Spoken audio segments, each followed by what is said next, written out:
Y no es cualquier iglesia, no. Estamos en la iglesia más antigua de París.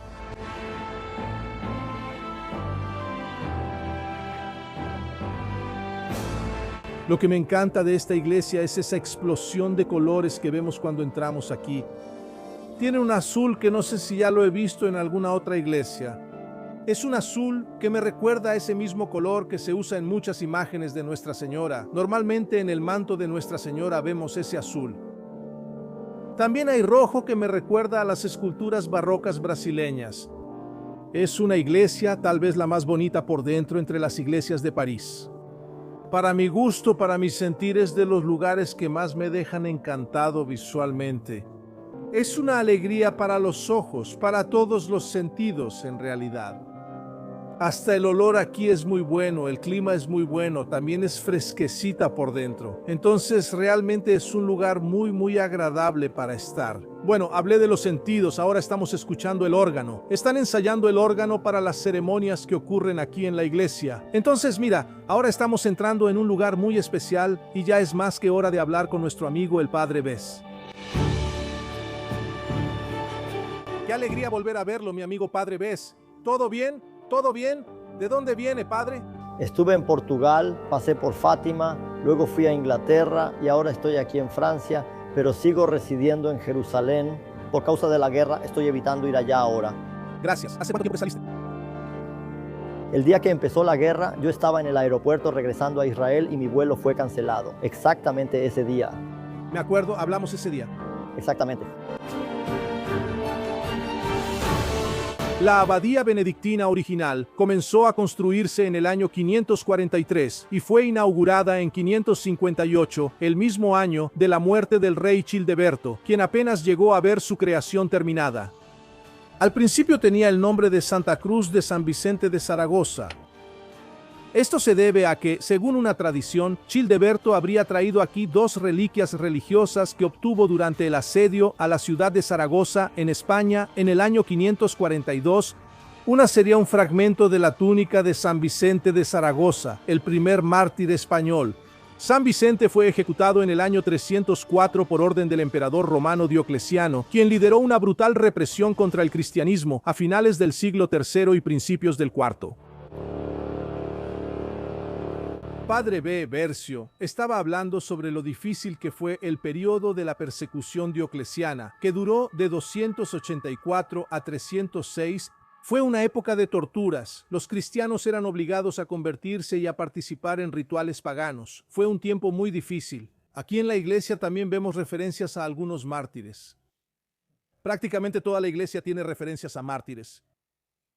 Sí, y es interesante porque si comparamos la persecución que se vive hoy, el cristianismo siempre ha enfrentado persecución, incluso hoy, pero nada se compara con aquel tiempo. Creo que lo que me admira es la fe de ese pueblo, de los mártires, de aquellos también que no fueron reconocidos por la iglesia, que también dieron su sangre, también murieron defendiendo la fe, ¿verdad?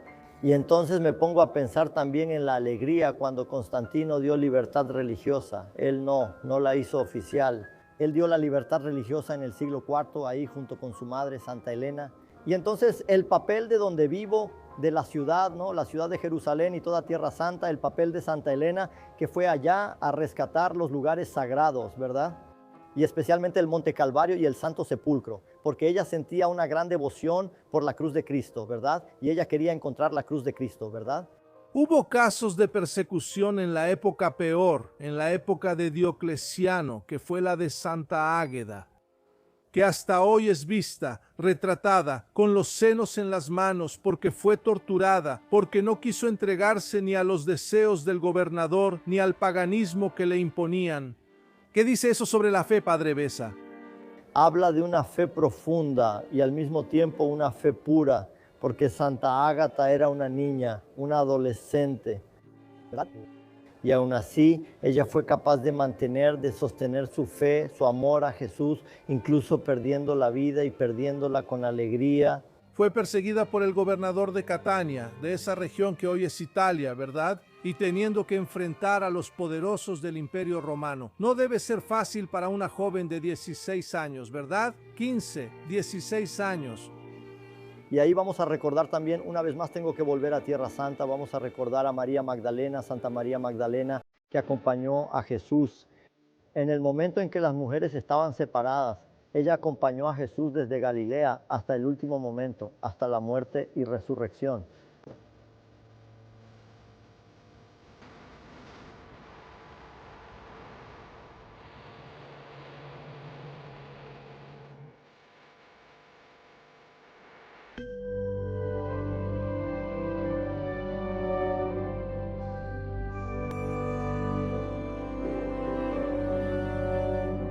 Padre, mucha gente dice, y siempre me parece interesante cuando la gente comenta que los hombres no estaban en el camino de la cruz. Yo pienso, Padre, por todo lo que he investigado y he estado estudiando, yo pienso que los hombres no estuvieron en el camino de la Vía Crucis porque estaban siendo perseguidos. Si estuvieran ahí, serían arrestados. ¿Tiene sentido para usted?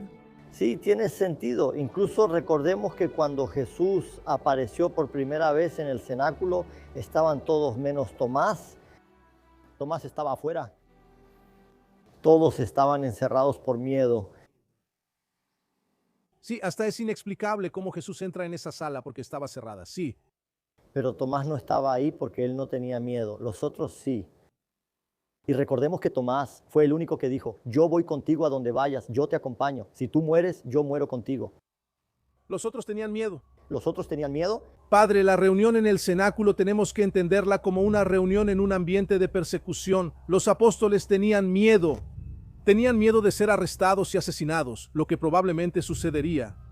Con certeza. El cenáculo se convirtió en un escondite. Exactamente. Y la reunión de Pentecostés también ocurre en el momento en que están siendo perseguidos. Exactamente. De eso es de lo que estamos hablando aquí, ¿verdad, Padre? Es la persecución que va a durar por 300 años. Sí, entonces vas a recordar que Pentecostés, ahí con la venida del Espíritu Santo, todo cambió. Después de ese momento, Después del capítulo 2 comienza la evangelización, comienza ahí a partir de Pentecostés. Ellos perdieron el miedo. Luego vinieron las persecuciones. Incluso los apóstoles recordarán que todos ellos derramaron sangre, excepto Juan, que murió de viejo. Los demás, todos ellos derramaron su sangre, murieron como mártires y felices, y defendiendo la fe sin miedo. además de ser la iglesia más antigua de París, aquí, esta iglesia donde estamos, guarda una reliquia muy importante que es un pedazo de la Santa Cruz de Jesús. Primera pregunta, ¿realmente es un pedazo de la Santa Cruz lo que está en todas estas iglesias? Mira, Rodrigo, vamos a recordar que en la época de Santa Elena y también después con los cruzados, estamos hablando de Santa Elena, 325, cuando ella fue a Jerusalén. cruzados, ya estamos hablando del año 1099. 1099 la primera cruzada. Eso, y fueron 8 cruzadas hasta la octava, y muchas cosas en esa época de las cruzadas fueron llevadas a Roma y a otras iglesias para poder preservarlas. El propio San Jerónimo, que en el siglo IV estaba ahí en Jerusalén, en Belén, donde tradujo la Biblia, San Jerónimo fue enterrado ahí junto a la Santa Cruz de Jesús en Belén, solo que en la época de las cruzadas se llevaron las reliquias. Las cruzadas trajeron muchas Muchas reliquias para acá, para Europa, para poder preservarlas. Entonces es probable que muchas de esas realmente sean auténticas. Sabemos que algunas tampoco lo son. Sí, ahí es necesario tener el registro. Sabes que en Aparecida tenemos una reliquia, en esa torre de Aparecida, en el santuario, hay una reliquia, hay un documento del Vaticano que comprueba que es una reliquia auténtica de la cruz de Cristo. Pocas personas saben eso, que en esa torre hay una cruz de Cristo ahí, un pedazo de la reliquia. Torre Brasilia, sí, entonces hay un pedazo. Eso, hay un pedazo de una reliquia auténtica de la cruz de nuestro Señor con documento del Vaticano. ¿Cuál es la importancia para usted, Padre, y para los visitantes, para los cristianos que vienen aquí, estar tan cerca de esta reliquia? Mire, déjeme hablar. Hace 5 años que vivo en Jerusalén. No estoy allá en este momento por causa del conflicto. Pero para mí, que vivo a 15 minutos del Monte Calvario, voy todas las semanas, una vez por semana. Amarildo también allá. Pero Una vez cada 15 días yo reservo una misa en el Monte Calvario, celebro la misa aquí en el altar, en el Monte Calvario, del lado donde pusieron la cruz, con una reliquia ahí en el altar. ¿y cuál es ese sentimiento que Tienes ahí, es un sentimiento único poder celebrar, porque la misa es el sacrificio, ¿verdad? En la misa, en la Santa Misa, el Padre vive la pasión, muerte y resurrección de nuestro Señor. Entonces estoy celebrando el sacrificio en el lugar donde ocurrió el sacrificio, cerca de una reliquia donde fue colocado el cuerpo sacrificado de Cristo.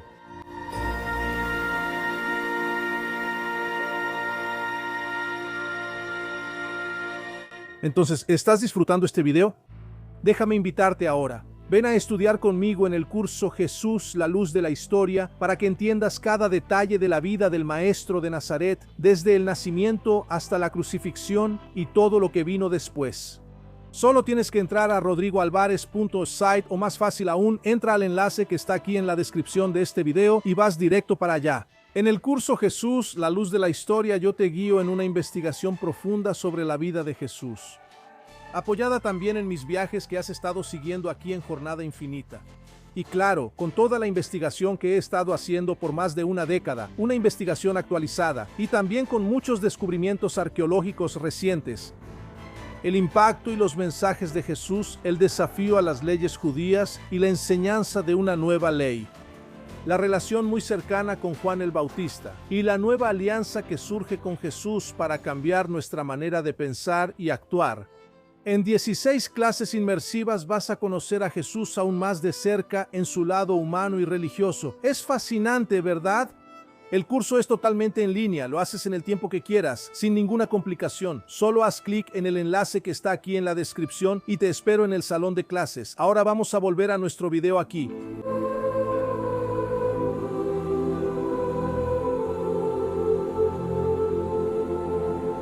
La abadía cambió de nombre a Saint-Germain-des-Prés después de la canonización de San Germán en el año 734. El nombre significa San Germán de los Campos o de los Prados.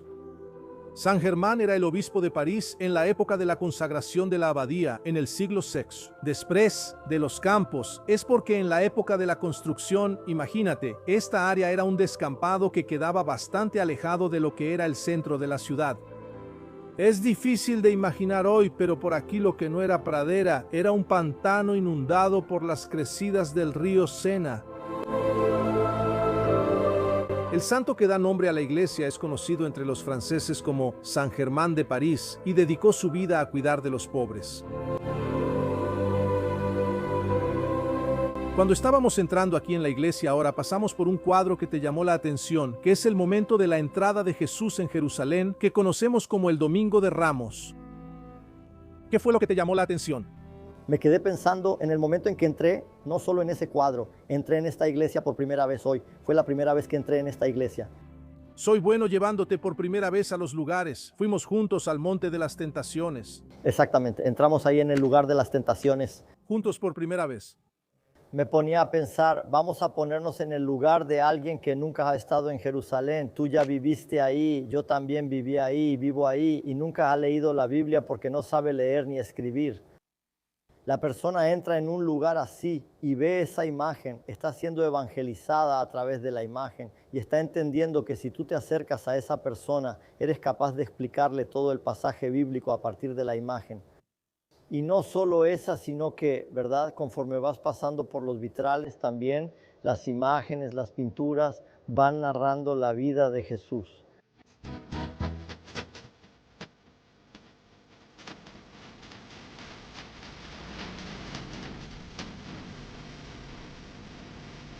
Padre, hoy estamos comiendo aquí la típica repostería francesa, ¿verdad? Que es el típico dulce francés. Usted eligió Chocolate. mousse de chocolate. Es complejo, ¿verdad? Hay varios, déjame mostrarte aquí, mira. Son varios, mousse de pastel, ¿verdad? Y pedí una tartita que es de frambuesa con pistache. Y el azúcar y el café sin azúcar en cuanto a lo dulce, basta la vida. La vida ya es suficientemente dulce. Entonces vamos a brindar con café hoy, ¿verdad, Padre? Pero lo que te iba a decir es que estamos aquí en un café que es muy famoso en París, el Deux Magots. Incluso acaba de abrir una sucursal en Sao Paulo. Es un lugar conocido por los grandes debates intelectuales que ocurrieron aquí. Muchos escritores vinieron aquí, Hemingway venía mucho aquí, Sartre, Simone de Beauvoir, varios artistas, pintores también vinieron aquí y tenían aquí su punto de reunión. Discutían mucho, especialmente algo de lo que la religión también habla mucho, que es el existencialismo. el sentido de la vida. ¿Cuál es el sentido de la vida hoy? ¿Ha cambiado desde los tiempos de Jesús lo que entendemos como hogar? ¿Por qué estamos aquí? ¿A dónde vamos? ¿Por qué vivimos? ¿Cómo piensas en esto como sacerdote en el siglo XXI? Es una cuestión muy relativa porque voy a salir de aquí de París y me voy al interior de Río Grande do Norte.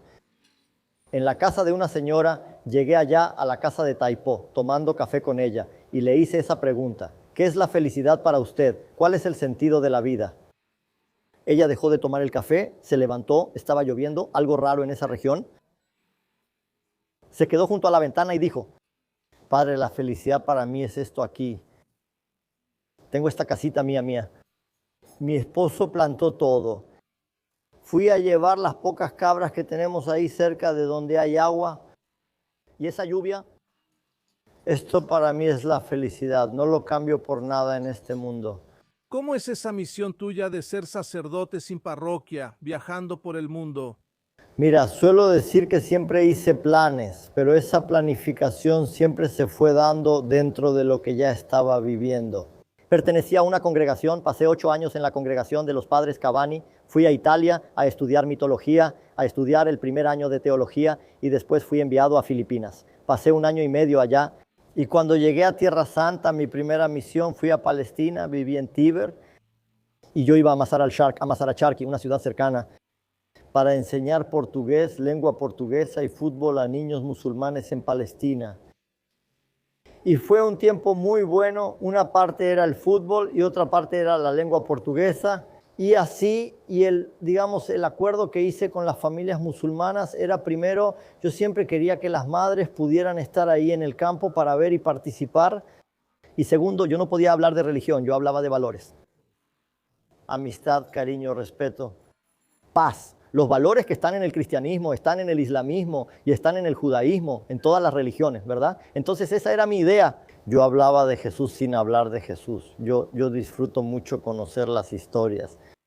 Me gusta mucho, soy un apasionado del café, porque mi evangelización en Brasil, en todas las parroquias por las que he pasado, todos los feligreses lo saben.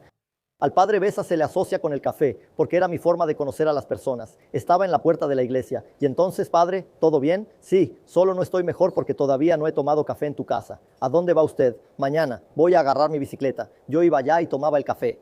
Ahí conocías al niño que no fue bautizado, al joven que no participó de la confirmación, a una persona que está alejada.